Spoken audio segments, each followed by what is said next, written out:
Have you ever heard a love story with no words? Let me tell you one. She was born into a world of silence. He lived in a world made quiet by his own shyness. She was deaf, and he was too timid to speak. For the longest time, they never exchanged a single spoken word, yet their hearts found a language all their own. Their story began with small, folded pieces of paper. He would leave handwritten notes for her on park benches, slip them between the pages of books she was reading, or gently tuck them into her hands as he passed by. Each message was a delicate bridge connecting their two very different worlds, one quiet by nature, the other quiet by fear. The notes weren't grand declarations, just simple observations, funny doodles, and questions about her day. Through these little paper treasures, a beautiful, silent conversation bloomed. But then one day, the notes stopped. The familiar, shy smile that always waited for her vanished. The park bench felt empty. Days turned into weeks, and a heavy silence settled in her heart, a different kind of quiet than the one she had always known.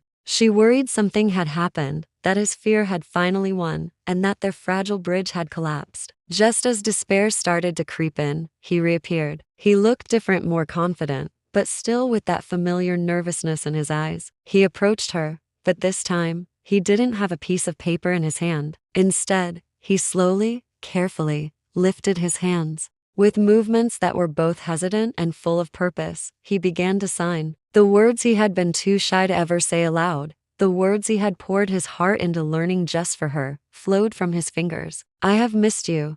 And then, the three words that changed everything. I love you. Tears streamed down her face. Tears of shock, of relief, of a joy so profound she could barely contain it. She cried harder than he had ever seen, not from sadness, but from overwhelming love. Because for the very first time in her life, someone didn't ask her to try and leave her world of silence. Instead, he chose to step right into it with her. And in that quiet moment, their two silent worlds finally became one. What do you think is the most powerful way to say I love you? Let me know in the comments. Thanks for watching, and don't forget to subscribe for more stories that touch the heart.